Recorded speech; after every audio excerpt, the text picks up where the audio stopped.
Now at 10, changes for the city of Pittsburgh tonight in the form of new leadership, including mayor. Plus, the city of Parsons enters the nuclear age after breaking ground on an underground reactor. And opponents to a proposed congressional map in Missouri take their petition to the state capitol. The 4 states' most watched news starts now.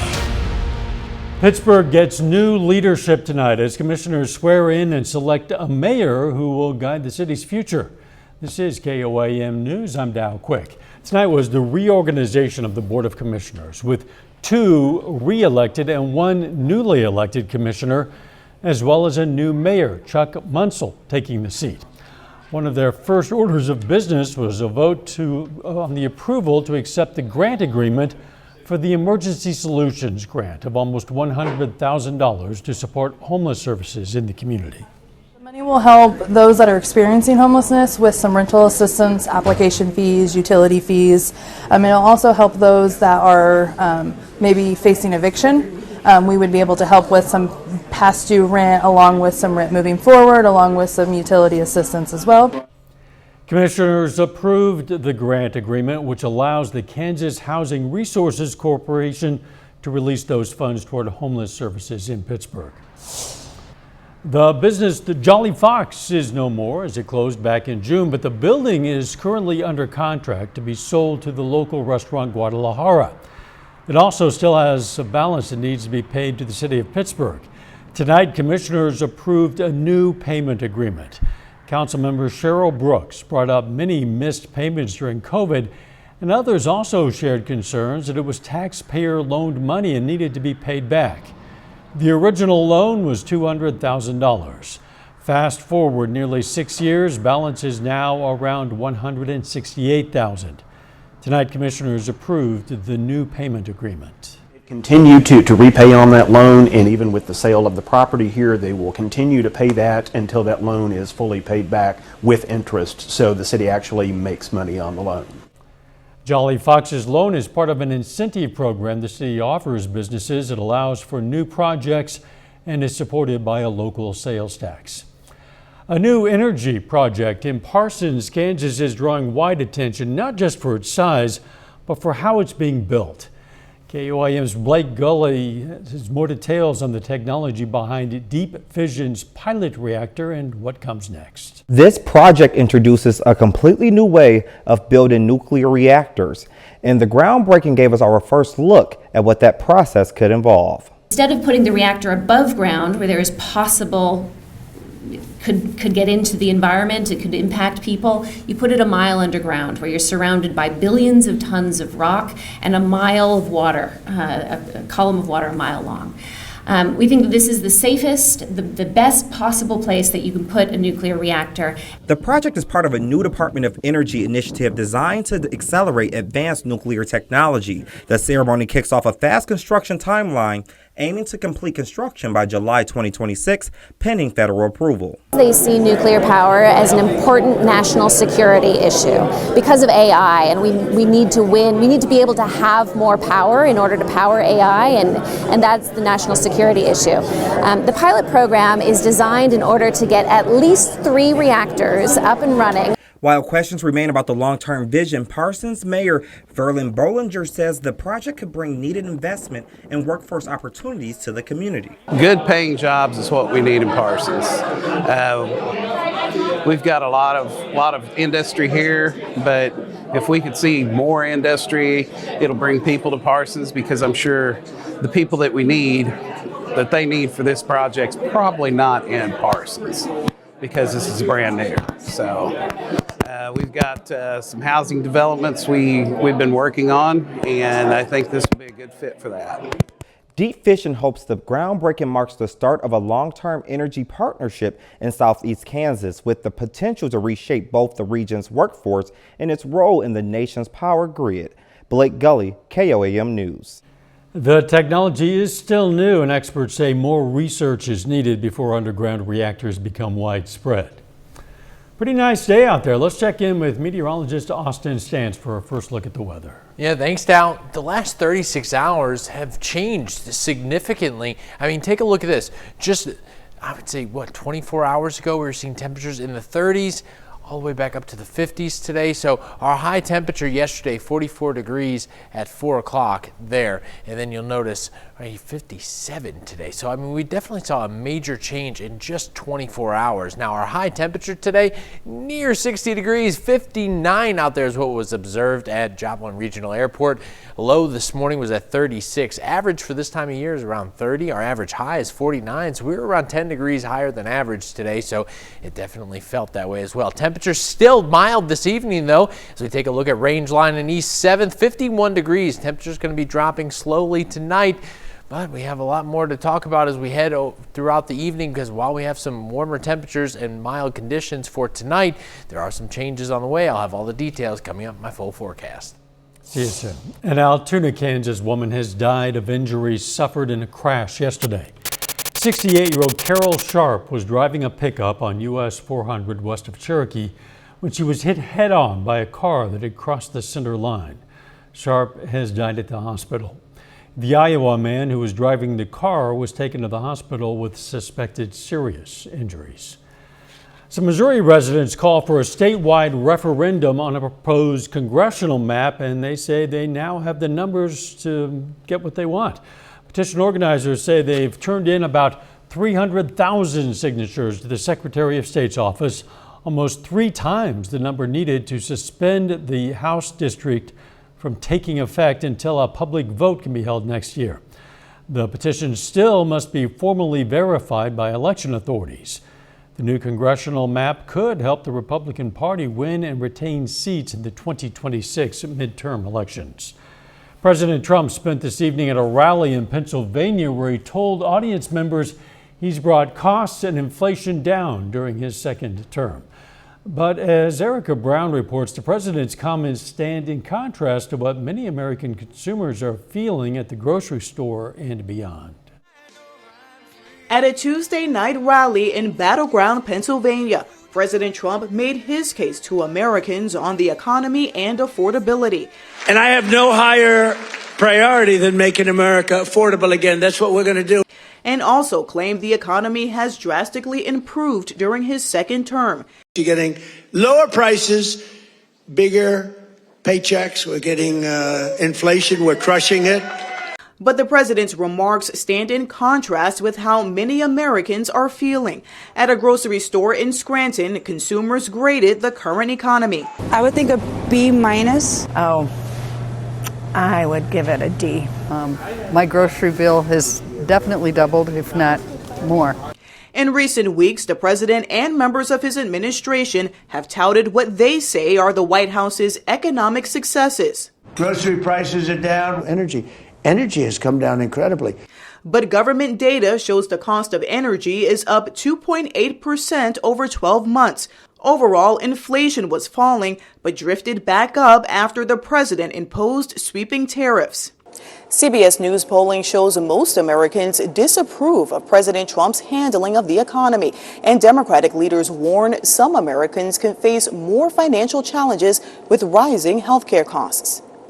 And health care costs out of control and about to get worse because Donald Trump and Republicans refuse to do anything to extend the Affordable Care Act tax credits.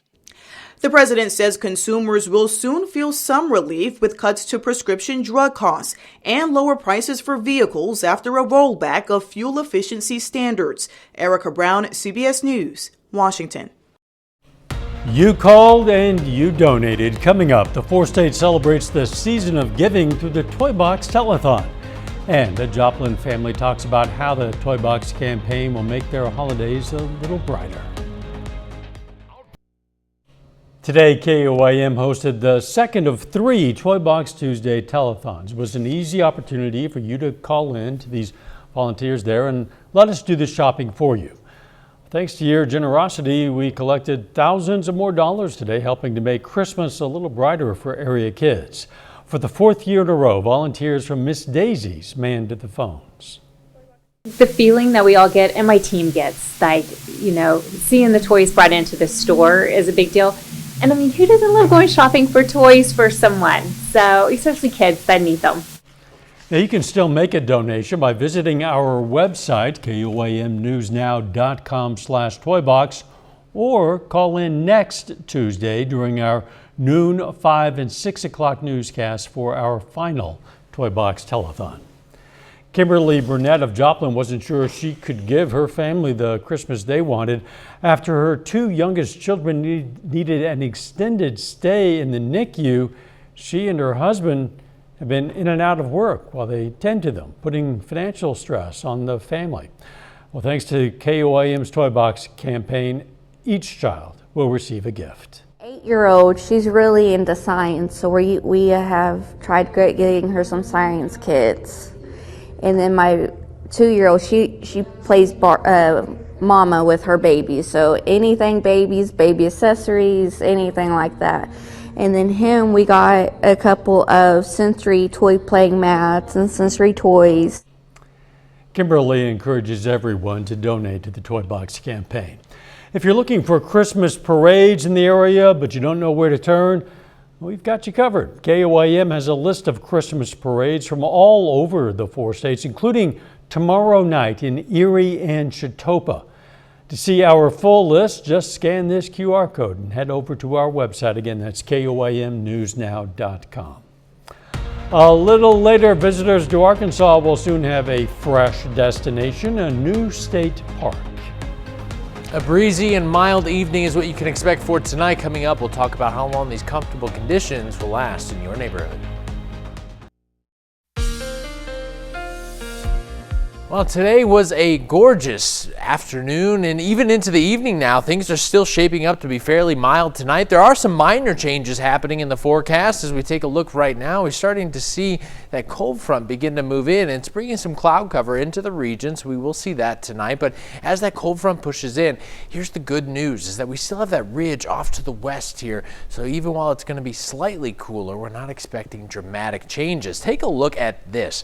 Just 24 hours ago, we were nearly 17 degrees cooler than what we are now in Parsons, 15 in Carl Junction, 14 in Neosho. So definitely, even just from right now into the evening, anywhere from 12 to 15 degrees warmer right now, which is great news. So apparently there's an update for us on our Indigo Sky Cam. That's what you're seeing on my computer right now, but it is a gorgeous evening out there tonight. Now, what we're seeing as we head into the overnight hours, winds are still coming out of the south. Here's that cloud cover that begins to move into the region here, but notice temperatures still in the upper 40s.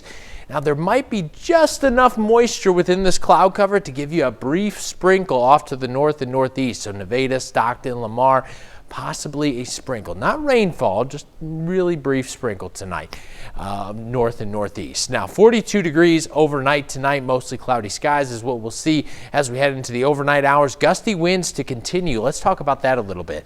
So as we head into the 11 o'clock hour, winds still gusting right around 25 miles per hour, maybe near 30 in Stockton there. Into the overnight, though, that's where we're going to start to see some changes. Winds, cold front pushes in here, winds shift out of the northwest. Now we're seeing wind gusts anywhere from 35 to nearing 40 miles per hour tomorrow. So you're going to want to hold on to your hat as you're heading out of the door tomorrow morning. Those winds lasting through the afternoon, but calming down as we're heading into the evening commute hour, right around 5 o'clock. Winds are only gusting around 10 miles per hour. So things going to calm down tomorrow. 50 degrees though, so I said slightly cooler there. We were at 59 today, so it's a little bit cooler, but still slightly above average just by a degree or two, which we'll definitely take for the month of December. Good news is winds shift back out of the south for your Thursday. Temperatures already back into the 50s by the noon hour, getting into the upper 50s as we head into that 4 o'clock hour. 57 there in Joplin, 59 in Parsons. I truly believe we could see some 60s if we see enough sunshine for your Thursday.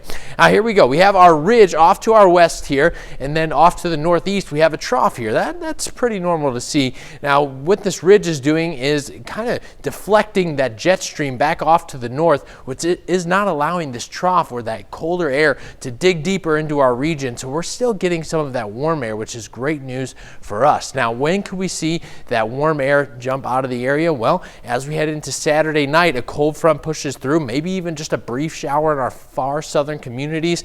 But as we go into Saturday night into Sunday, check out these temperatures here.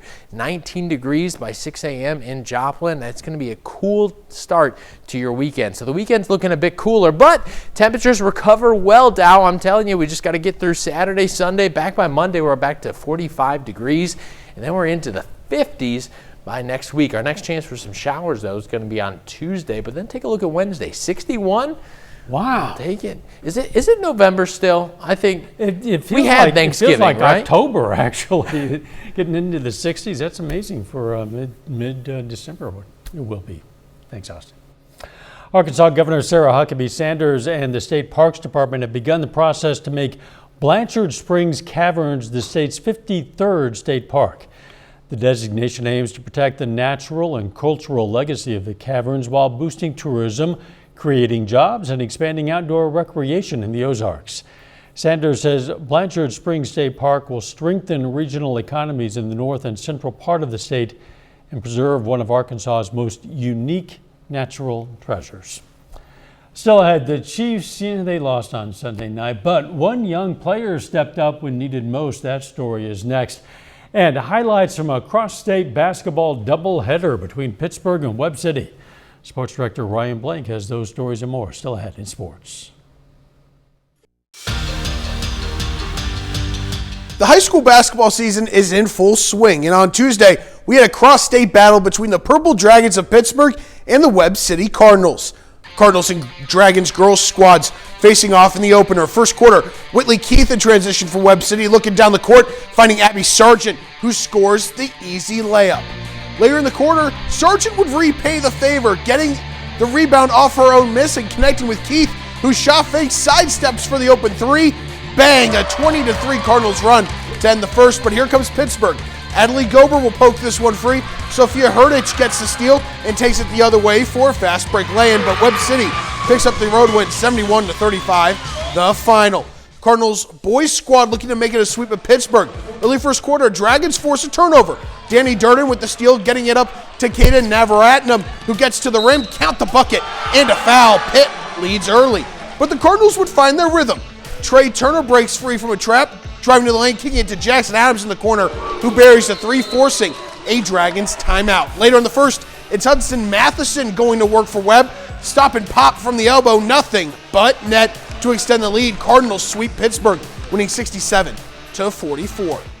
While the Chiefs' Sunday night performance is one that many want to forget, there are a couple of positive takeaways, including one on the offensive line. Entering the matchup against Houston, the Kansas City O-line was banged up with three starters unable to play, leaving Wanye Morris to start at left tackle.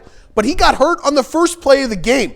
This left undrafted free agent rookie Essa Pole to step in and play the position against one of the premier pass rushing attacks in the league. And in his first NFL regular season action, Pole stepped up. In 42 pass rushing snaps, he surrendered 0 sacks and only 3 pressures. He's the one that probably didn't practice much in there. Limited time, and he stepped up and was asked to play a crucial position at a crucial time, and I thought he did a respectable job. Now, it wasn't perfect, but it was good. Not where you want to be, but I thought Essa played his tail off for being a guy that had to kind of get activated and be on the roster and go up against one of the best pass rushes in the league, and thought he did a great job giving me time to throw the ball down the field in big situations. With Josh Simmons out for at least the next 3 games and Morris now done for the season, Pole could be in line for more opportunities going forward.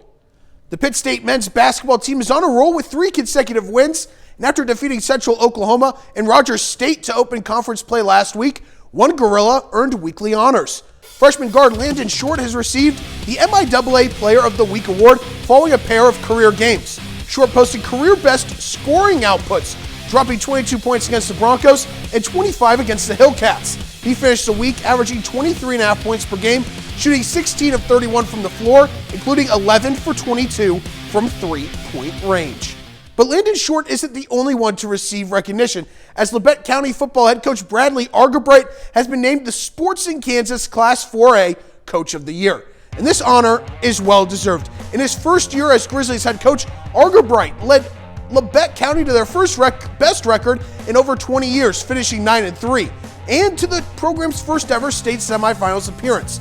More history was made this year as the Grizzlies beat Pittsburgh High for the first time ever as well. Even more impressive, Labette County, they did all this without their all-state running back, Jamal Jackson. Argerbright also serves as the varsity basketball coach and was coaching practices in the morning before school prior to football after school. What a year for him and the Grizzlies. He's got to be one busy man because on top of football and basketball, he also is the track coach. Oh my goodness. I wonder, does he ever sleep? That's my question. I think he and I might have something in common. Yeah, there you go. We'll be right back. Missouri Southern State University held this ribbon cutting and check presentation celebrating 6 renovated outdoor tennis courts this afternoon. Along with the refurbishment, the facility now features full lighting and ADA accessible entrances.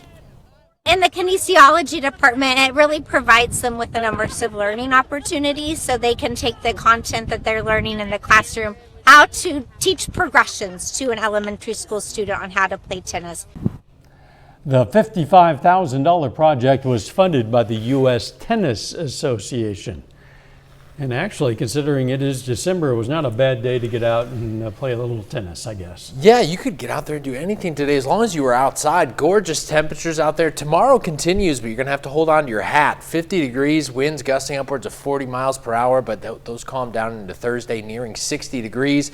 As we head into the weekend, though, it gets cold Saturday night into Sunday. Could propose some problems for the Chiefs, maybe? We'll see, I guess. Final sports note. Chiefs have a lot of problems as of right now, but true. If there is any time to start winning, the Chiefs need to win these last 4 games. All starts on Sunday. Looking for some revenge against the Chargers at home. I will be there covering it, so hopefully the Chiefs can get back in the win column and try to make one last push towards the playoffs. And I'll need some help. Thanks for joining us. We'll see you tomorrow. Let's make it a great one.